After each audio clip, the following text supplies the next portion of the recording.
The views and opinions of this program are those of the hosts, guests, and callers. There is substantial risk of loss in trading futures and options, which you should carefully consider prior to trading.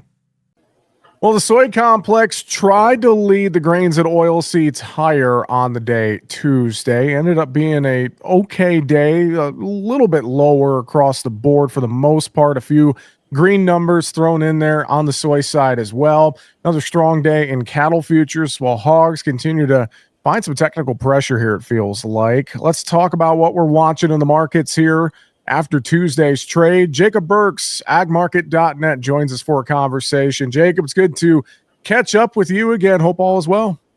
Yeah, Jesse, it's one of those days where it started off, really not wanting to talk markets at the end of the day with you. But now that we had a little bit of recovery in the grains, I'll agree to it. So I was going to say, I was kind of in the same boat. The way we started off on Tuesday morning, I was thinking, I have no clue what we're going to talk about on today's show. But not a bad day, all in all. And as I mentioned, soy tried to lead us out of the doldrums, and I'd say did an okay job in the absence of what I would say is a lack of bullish news for the grain markets, Jacob. I think that the big fears is the big what if unknown is what's going to go on with these tariffs and how is our trade partners, neighbors, Canada, with the export of ethanol that we send that direction, and then simply just the buying of corn from Mexico. How is this all going to lay in whenever we do put the tariffs on, and how will they end up retaliating if that's next week, if that's what happens? And the market just saw a lot of pressure from that the last couple of days. But what we talked about, the positive side of this is meal stayed strong all day. Soybean meal stayed strong most of the day, and the spread trade between corn and beans stayed relatively strong, which that's something that we're going to need to continue to see into the new crop too, when you're looking at the acreage numbers. But all in all, to see the market bounce back, be 6 cents off the lows in the corn, be almost 15 cents off the lows in the soybeans. That does give you a little breath of fresh air that we at least find some stability in this area.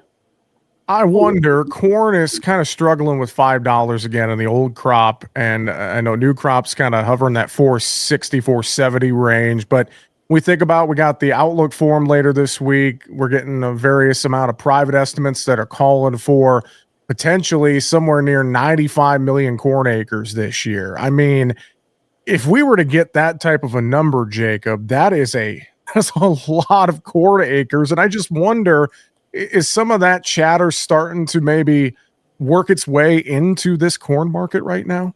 I think that chatter's in the marketplace right now. I think that there's just a lot of different what ifs between now and then. When you look at the outlook for them, generally you're going to see a little bit more conservative approach, a little bit of a range. Then you get the actually, because that's coming from just some statistical analysis by the USDA. And then you get into the surveyed number that's at the March 30th. And I think there's going to be some differences when you correlate back to the last 10 years of what we've seen between that outlook forum and what the USDA publishes from the surveyed results. Only 3 years have we seen something over a million acres difference. Now, some of those were, I think, in 2016, we were like 3.2 million acres. But, that was really the biggest difference that we've seen. In the beans, we've only seen it one time over a million acres difference between outlook forum and the March 30th report. But there's been enough chatter about it over the last, last month that you've got to know that that's in the mind of the marketplace right now. You see a 3-day pullback, 3-day skid in the corn market. Obviously, I think that's a big part of what's weighing on the market right now out in the new crop. But inevitably, the spreads are kind of telling a story too. We're starting to see in the cash market. You talk about $5 corn with the old crop. We're seeing 14.5-cent spread between the March to May contracts. So that spread's also saying, hey, we don't need it now. We want you to carry it out there a little bit further. Well, thinking about that, how can producers manage their risk right now in the row crops as we near the end of the month? We look at this pullback. Maybe some folks are saying, I might have missed the boat here. We just had it above 5 for how long? So, I mean, is it too late to necessarily get some risk management in place here? I mean, talk about that, Jacob. Well, I'll be honest. The first thing that we're looking at now is we're getting to that point. It's getting time to get rid of the corn. It's getting time to move on and look into next year's marketing. I will say that basis opportunities. When we saw that big amount of selling coming through the beginning of the year, and as the market went December lows up to where we're at now, there was a lot of grain that got marketed, and a lot of these end users were out there getting some length. I mean, so we talked about 70% of the farmers, having their crops sold now. It's also 70% of the end users that have a lot of their stuff too. So that there's not a lot of opportunity out there, or not a lot of guarantee out there that says, hey, we're going to see some really big basis moves. I mean, where the basis moves are going to be is if we do have weather problems out there in the spring. So totally agree. If you want to take that last 30% of the producer's grain and say, hey, I want to leave some powder in the gun in case we do get into that type of trading where we see a basis lead the way. Then it makes a lot of sense here to throw some put options underneath there, because more than likely you got a lot of your sales in some profitable levels from last year. If you were able to make some earlier sales last year and you have some of that left, then we probably have an opportunity to lay some floors underneath this, and then stay open to the top side whenever you're going through the potential planting problems, potential drought problems in the summer, and having that opportunity to make some of those $5 and potentially $6 sales if that happens. Jacob Burks with agmarket.net's our guest analyst here today on Market Talk. How about the wheat trade? Let's talk about that a little bit. And, the acreage conversation, we could see some impacts there, particularly with spring wheat. I mean, prices have been trying to hold in here, I feel like. We've slipped a bit as well, though, in recent days. I mean, what's your feeling across the wheat complex overall? Anything in particular you're watching? Well, first of all, with the way we've traded back down below through the 200-day moving average, it really feels like that, oh, shucks, it's over. Opportunity was there and came and gone. I think we went through that really, really cold snap. We had some decent, from what I'm talking to Kansas clients, had some decent snow coverage out there to protect some of that crop. And, we'll see that it'll continue to come out, what kind of damage we had with that really cold snap of it. You're starting to see some moisture build up over there in the plains. I do believe that the biggest portion of this right now is what goes on in the next month overseas. How does the Russia-Ukraine situation play out? You're seeing some really good rains in Argentina right now, and so that's those crops are going to start hitting the world market, especially if we have some type of ceasefire over there. And that doesn't help us out domestically here as far as being competitive, and right now we're just not competitive on the global market, and I don't see that changing if we start to see some type of peace talks. Let's go over to the proteins, and I know you keep an eye on hogs. I'm not talking about your Arkansas Razorbacks right now, though, Jacob. I'm talking about lean hogs. Yeah. That's been a tough market the last several days. It just feels like technical pressure here is kind of what I'm seeing and have been chalking it up to. But I'm wondering, are you in agreement there? What's going on at hogs right now? Yeah, for the last 5 days, the hog market has played like Calipari's hog team down there in Arkansas. So, I for a while there, I was watching the technicals and seeing that, hey, it's not a big deal. We've seen this ever since the first of the year, where we climb higher, then we take a really sharp move, and we climb higher and we take a sharp move, but the trend's been still at a steady pace. And that's kind of came to a stop here, a grinding halt for the last 3 or 4 days. We saw more move down. I think it really was led by the bellies. I mean, we saw some of the cutouts really take a large pullback, large fall off, and the proteins until the last 2 days with cattle making a big strong move up have just felt really like the dog, and just from a global economic standpoint, that's kind of what it's felt. I mean, if you look at all the outside markets, stock markets pulled off, your energies have been down, your metals have been down, but realistically, I think that it's just one of the long the commodity fund traders have been long in the hogs, and it's just that continued sell off, and there just hasn't been anything here to tell them to buy to get started buying it again. Yeah, and you mentioned cattle, and let's go over there. And I mean, a nice rebound in futures Monday and Tuesday, but I'm watching this cash market, Jacob. I know we were $4 to $5 lower last week.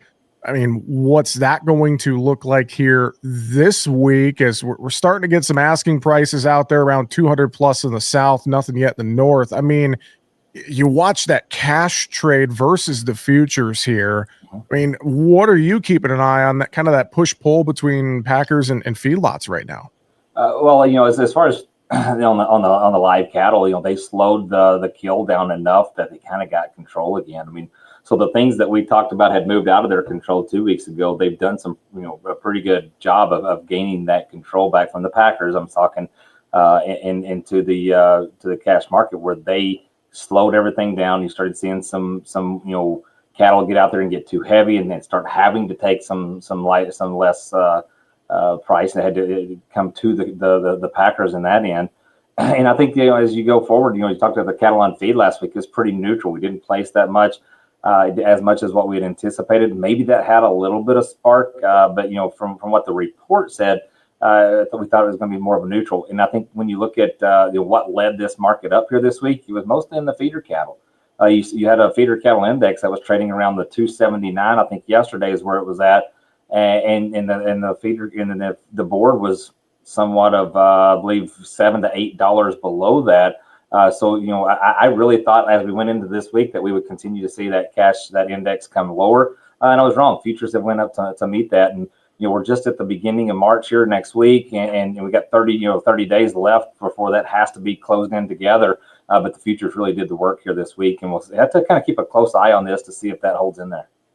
Yeah, and just thinking about this entire protein complex, and you look at maybe the consumer demand element as well. I know consumer confidence fell on Tuesday at its fastest pace since August of 2021, according to the new data. I mean, you look at the grocery store price as well.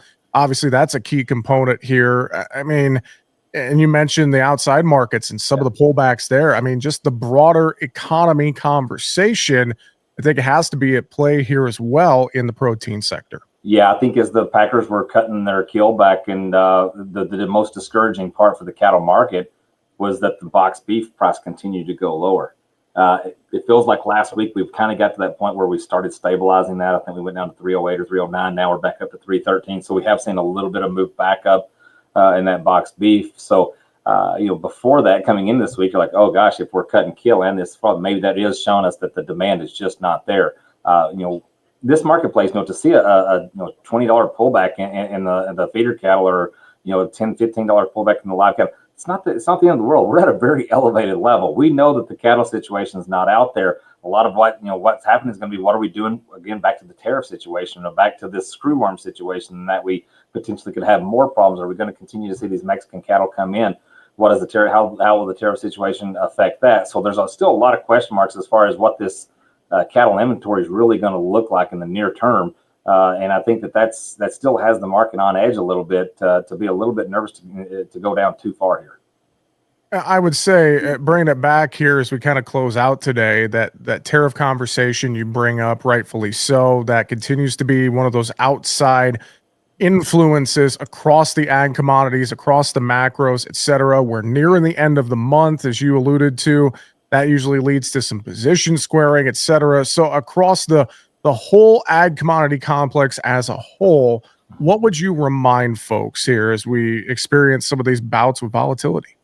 Go look at a few charts out there. Go look at the orange juice. Go look at what the feeder cattle chart has done here. Go look at some of these things that can our hog chart, how dramatic this thing can change on a very quick level. I mean, the corn market saw 3 or 4 days down, be the fourth day down here today, where it can take the positivity out of the market so quick. And you got to remember what your risk truly is you're a natural long if you're holding a bin full of corn, or if you're fixing to plant a crop. And I think that it's very wise for us to look at risk management in 2 ways. You either can be aggressive going out there and making some sales and getting some stuff locked in, or there's ways to just lay some protection underneath it. Look at some put strategies to say, hey, I may not be at a very profitable level. It might even be below your cost of production. But this might be something that we need to look at for the near term, maybe just getting past certain reports that you can protect yourself right now and make sure that you're not, swimming in the red when it comes around to harvesting your crop. Well, and obviously, working with a trusted advisor could be very beneficial to your operation. Give us a plug for your team there, agmarket.net. I know you have a ton of resources online. You have the app available. A lot of great folks on the team. Tell us a little bit more about that, Jacob. Well, first of all, Matt's going to be speaking at the USDA Outlook Forum, so that'll be something to catch with him. That's a good opportunity. But we have a large team of guys that are truly risk management focused. Come to agmarket.net and sign up for our intel. The app that we talk about is really a tool that is just there to show you, hey, are these strategies going to work and fit in your organization, in your operation or not? And we can walk you through that too. Agmarket.net for more. Jacob Burks, always good to hear from you, my friend. Thanks for joining us on Market Talk today, and we'll catch you again soon. Hey, thanks for having me, Jesse. We'll see you next week. Make sure to subscribe to the Market Talk YouTube channel. You can watch our latest interviews with top market analysts in the country, find bonus content, and much more. It's easy. Just go to youtube.com/@MarketTalkAg and hit the subscribe button. Or you can search for Market Talk Ag on YouTube.